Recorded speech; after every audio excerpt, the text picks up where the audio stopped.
Hello class. This week we're going to talk about securing computers. This is chapter 29. We're going to go ahead and explain what kind of threats there are to computers and including your data. We're going to talk about some of the key concepts and technologies about securing computers and explaining how to actually protect your computer and your network from these types of threats. So now you're connected to the internet. Who's to say that someone out there isn't going to be malicious and try and take your data, your identity, or even just be there to be a nuisance? How do we protect this? Well, that's what we're going to talk about. So what does computer security mean?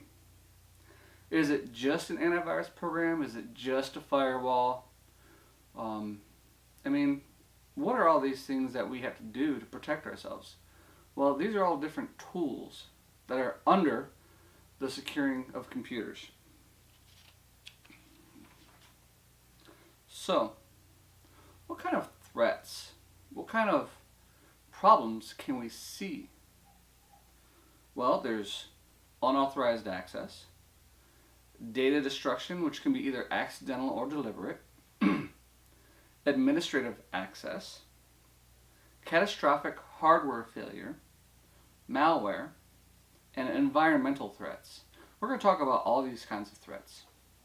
Let's first talk about unauthorized access. What does unauthorized access mean? Unauthorized access means someone who you did not give permission to access your computer or your data.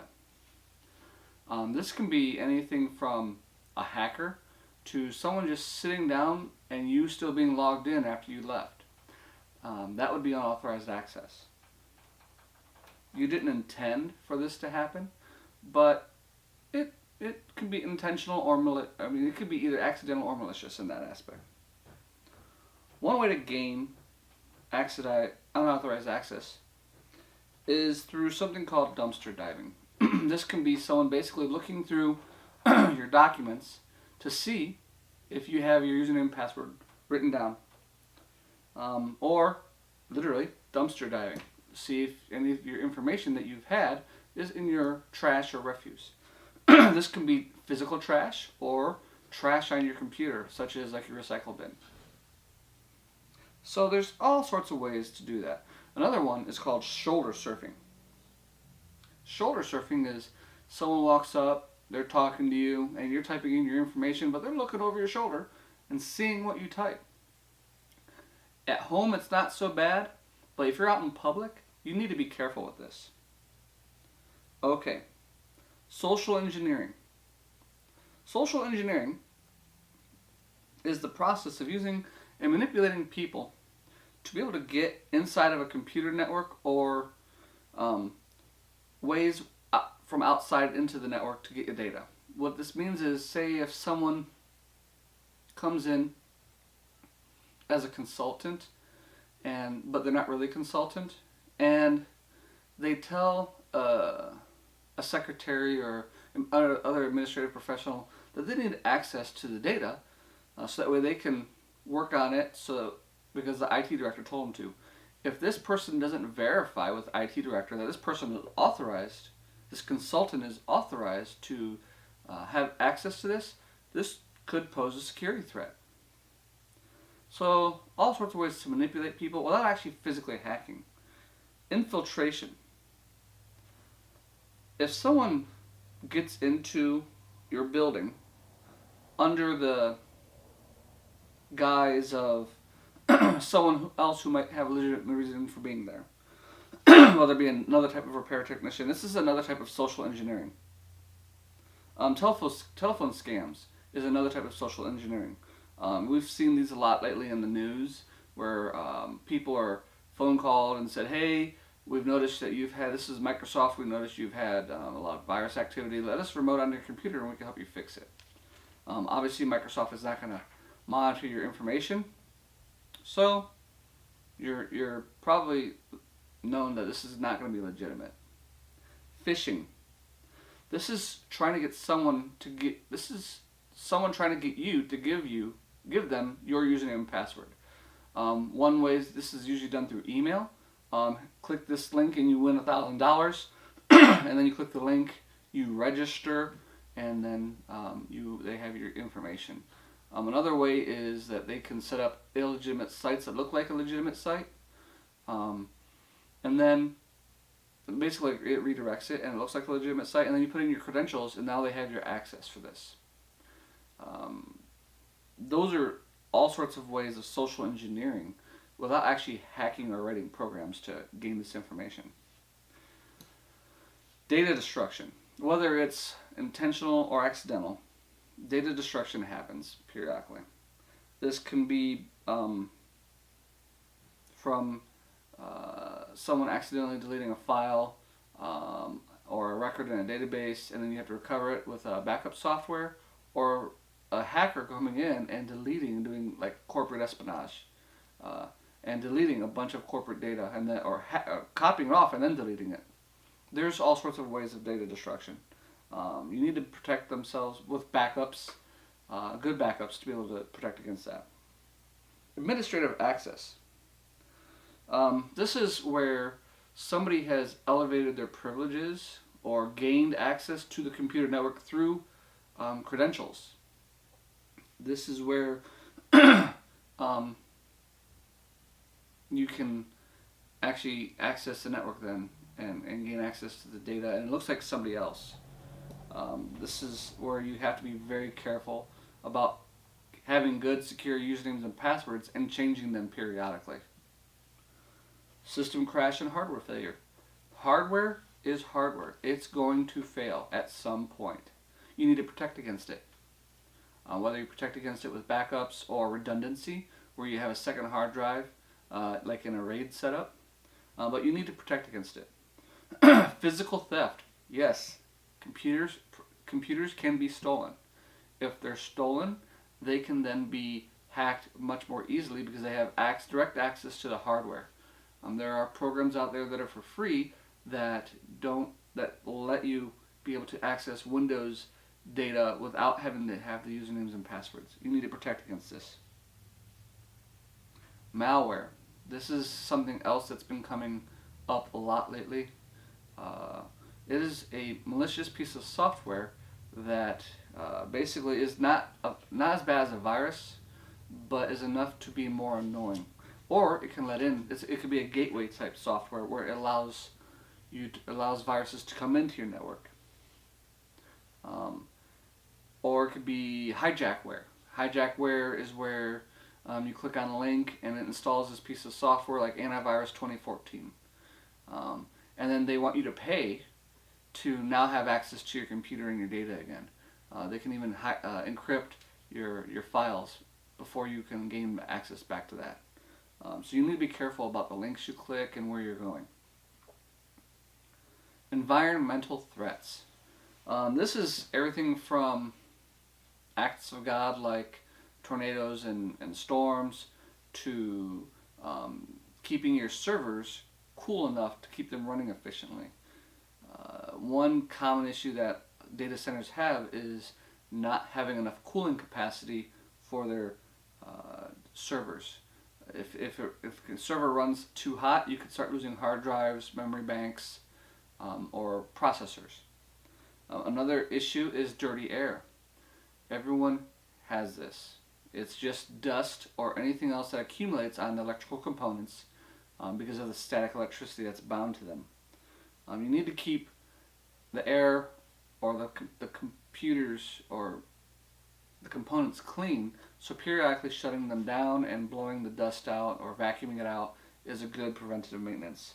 The more dust builds up, the more heat builds up inside of the case, and the more heat, we all know, then more resistance, which then kind of builds and gets you to fail at some point. Another thing that can happen is you get more dust, and the bearings that are spinning very quickly on these fans, they'll grind down. So you need to be careful about that. Temperature and humidity. There's a good range of relative humidity. You don't want zero humidity.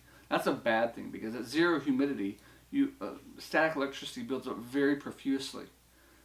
Static electricity is bad to electrical components.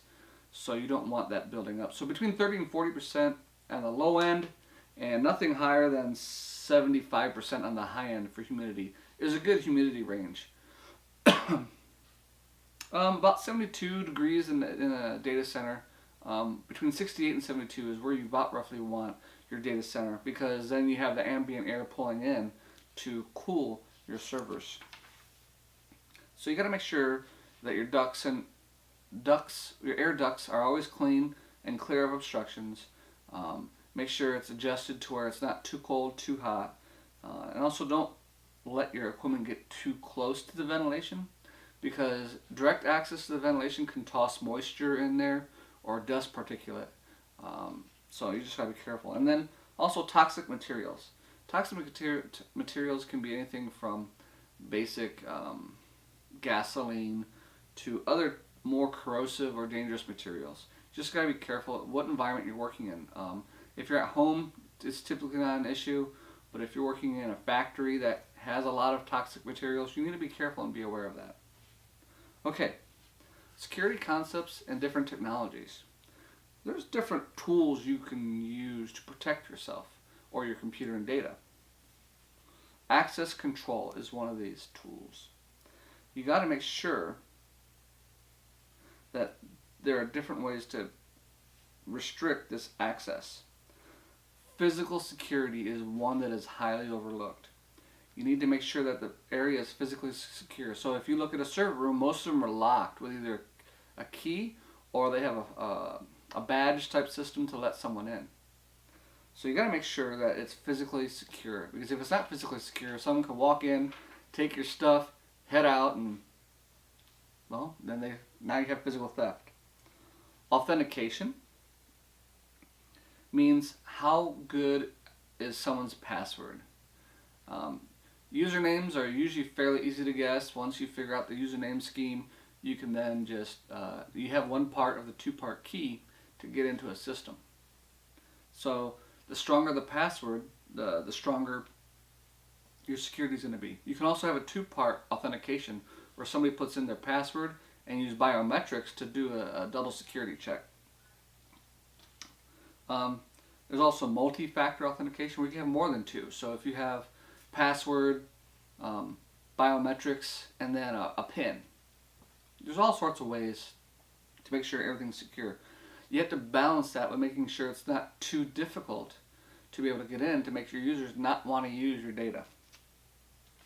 A good password is generally no shorter than 8 characters. And then it has to have a varying level of different types of characters. So you have your lowercase, your uppercase, your numbers, and you have your special characters, so like exclamation points, at symbols, stuff like that. You can also have what's called hardware authentication, where you have your username and password, and then your keyboard has a card reader in it, or something that has a card reader in it. And you can put this key card in, and now you have at least a two-factor authentication. The person has to physically be sitting there, and then also you have to type in the proper credentials. There's also security tokens you can do.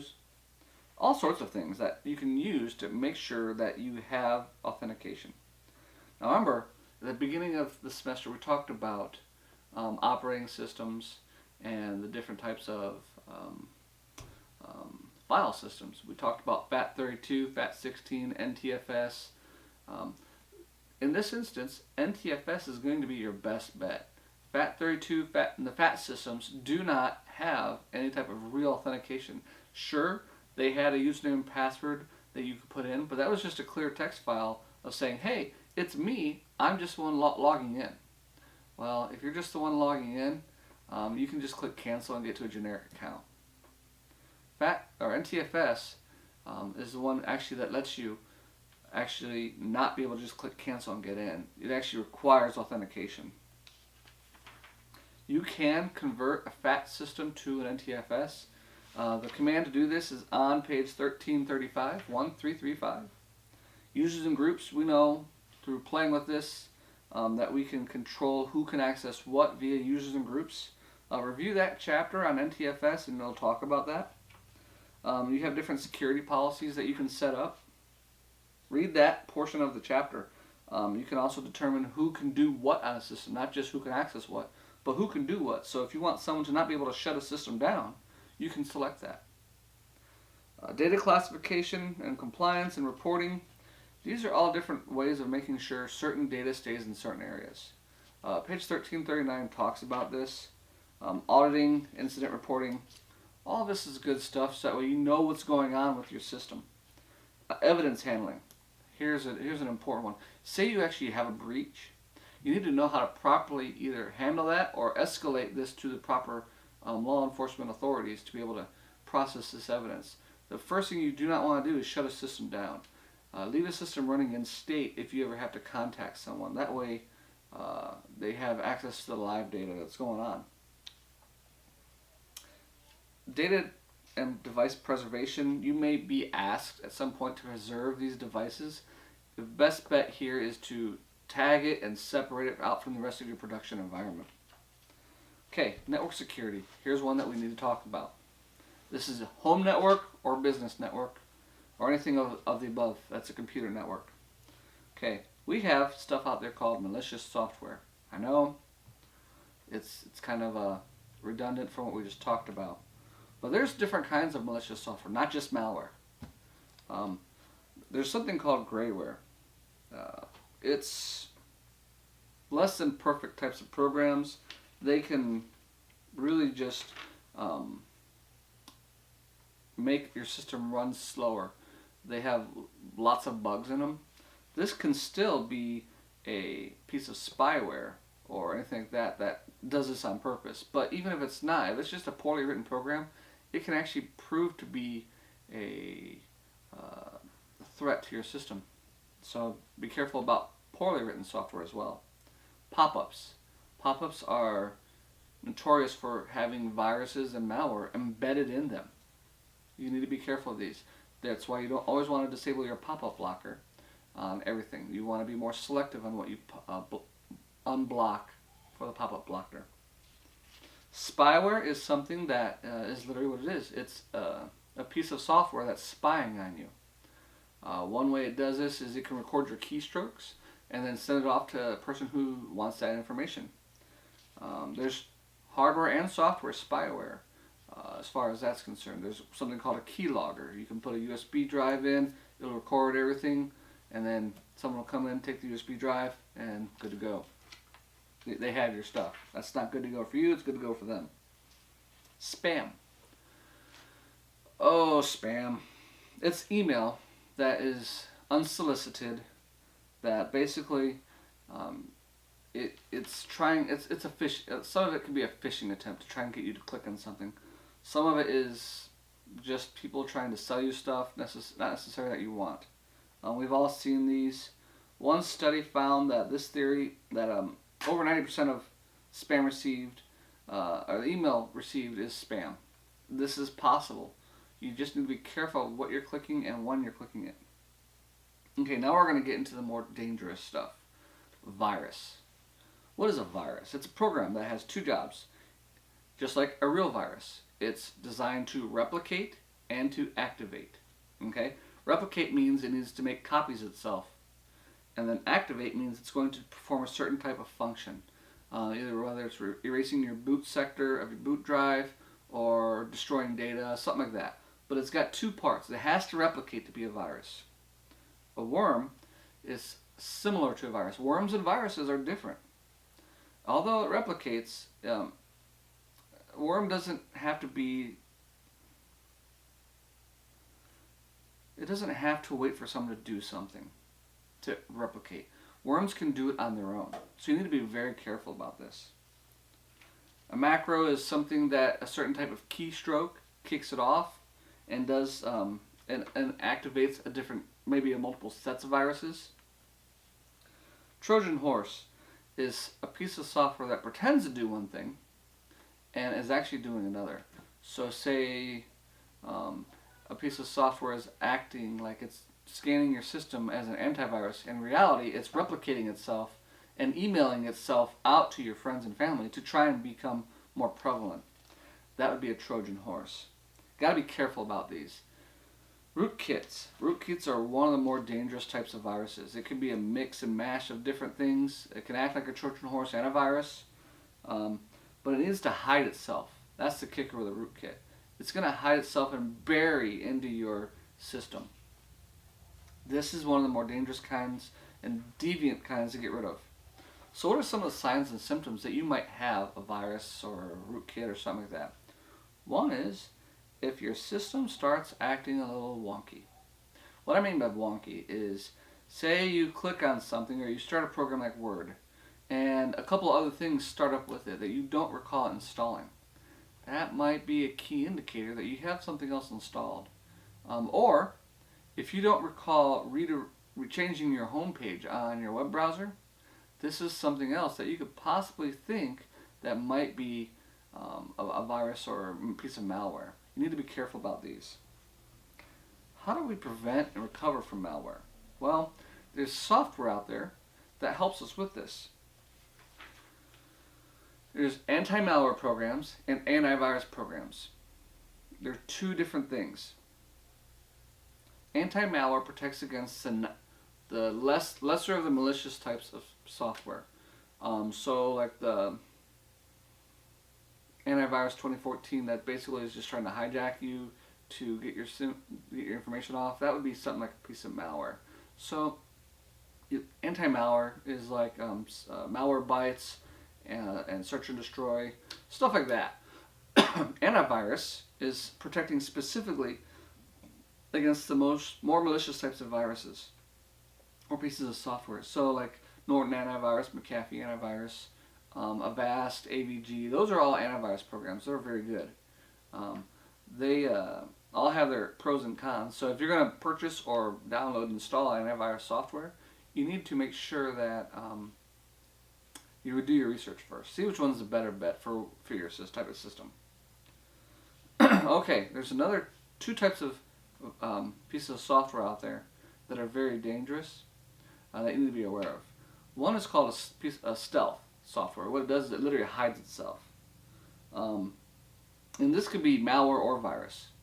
So stealthware basically hides itself in multiple different areas of your computer, so it makes it very difficult to get off.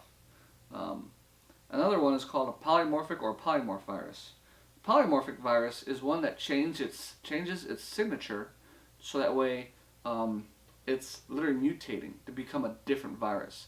Every time it replicates, it changes itself a little differently and then makes it so where the antivirus is having a hard time finding it.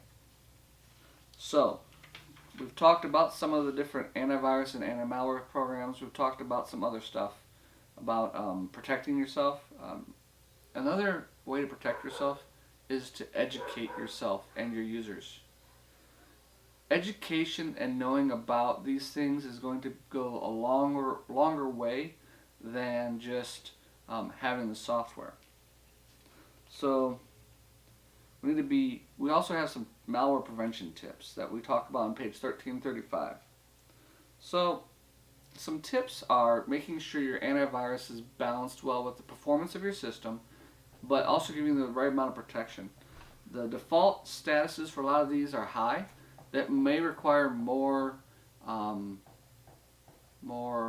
resources to run. So if you're running something that's like a game that's going to take a lot of resources, you may want to ramp it down so you have the resources for your game, but at the same time, you may need to keep it running. So there's also, you can run boot CDs that have the anti-malware and antivirus software installed. Okay, so here's some malware recovery tips, okay? We need to recognize and quarantine. This is what the programs do. They recognize and quarantine the software. They do search and destroy. So once you isolate this stuff and put it into like a quarantine box on your computer, or the software does this, it tries to destroy or erase the virus. There may be some ways you may have to go in and do some cleanup afterwards. Do some research on it. If you know it's a specific kind of virus, do some research to see if there's any other cleanup tools or tips that you can run.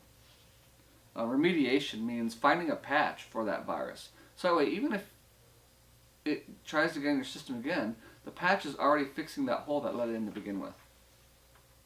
Again, educate. Educate means knowing about what you did to actually let that virus or something or malware in.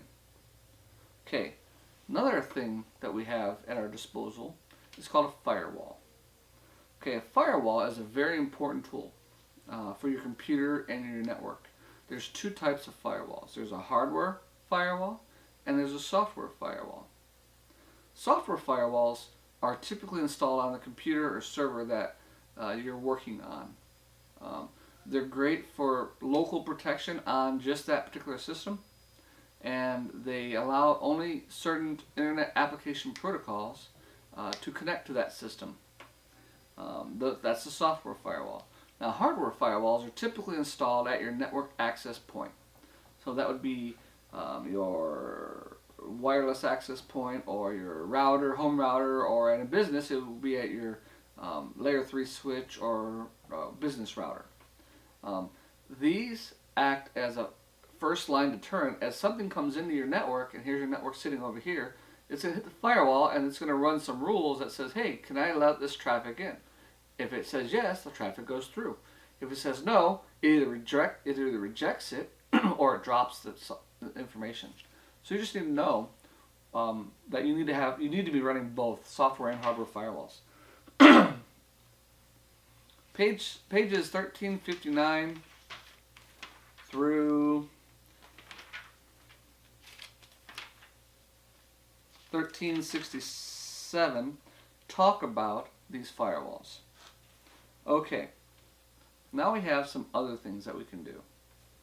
We have authentication and encryption that we can have to protect our networks. That way you're logging into the actual network resource as well, not just a local computer. But if you don't have the proper authentication for these resources, you won't be able to access the network resources either.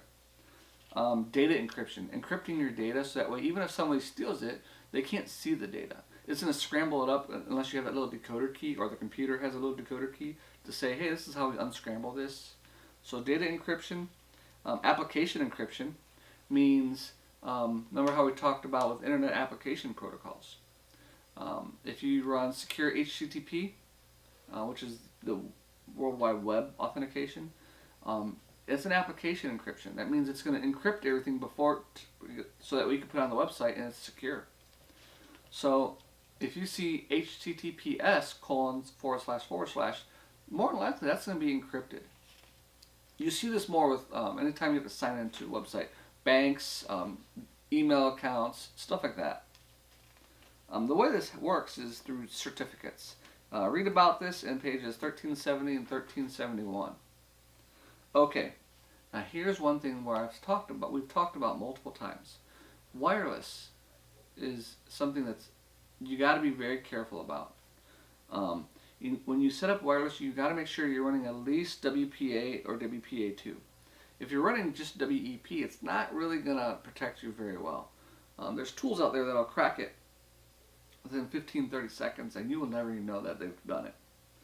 If you want to make sure that your wireless is really secure, you can also use MAC address filtering, or you can disable DHCP and give a static IP address that you assign manually to your wireless devices. That way you know somebody can't just hop in and get on your network. You want to make sure your wireless device firmware is always up to date. The firmware is like the operating system of that particular device. Change all the default username and passwords. And make sure the firewall settings, if your wireless access point has a firewall built in, use it. Because it's another line of defense that's going to guard you and your network before you get hacked. So I hope we've learned a lot. Let's go look at that lab, and then we're going to be good to go. Okay, see ya.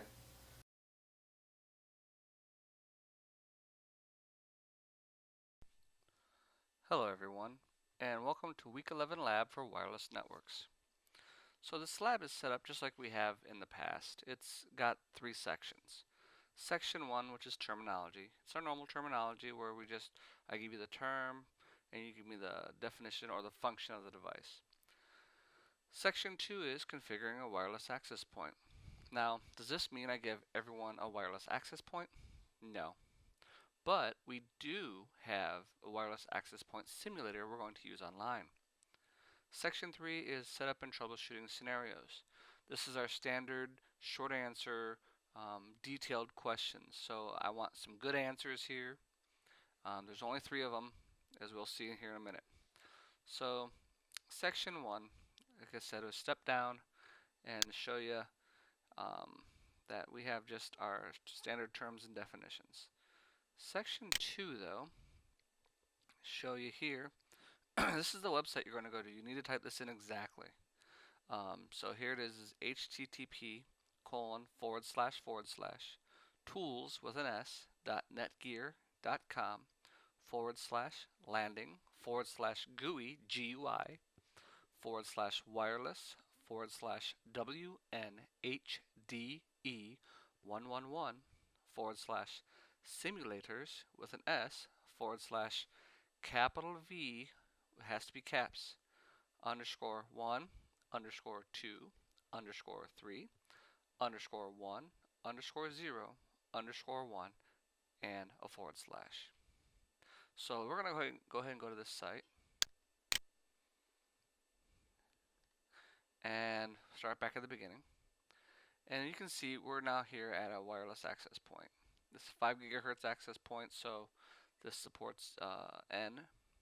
On the left here you see your menus. In the center is your content for that specific menu. As you can see, we're in the setup wizard.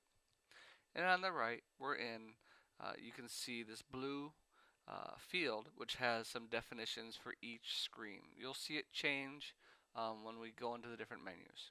So let's go down, drill down. Under the basic section, you can see wireless settings. And this is where you're going to set your SSID or your wireless network name. Your 802.11 mode, right now it's set to N and A. And there still are some A adapters out there. Then you can see though you can set to N or A only also. I usually just leave this default. You can see your wireless channels, transmission rates, and so on and so forth, your encryption and stuff. Let's go to network settings. And here you can see this is the connection for the LAN for the wireless network, wireless access point. So right now it's set to DHCP. That way it gets its address from the router. And then you can set to static, which means that you can set a specific IP address that it uses all the time. I always set mine to static whenever I set it up at home, but everyone's different. So we're just going to leave it DHCP for now. Okay, under the advanced menus, we can see our MAC address filters. And you can see on the right hand side here, this is changed to show us our different features for that particular menu. So if you watch that through this whole thing, you'll see it change. Okay, we can see our MAC address filtering. You can leave it on, turn it off. Then we go to advanced wireless, and we can see our transmission power. This controls our range and everything like that.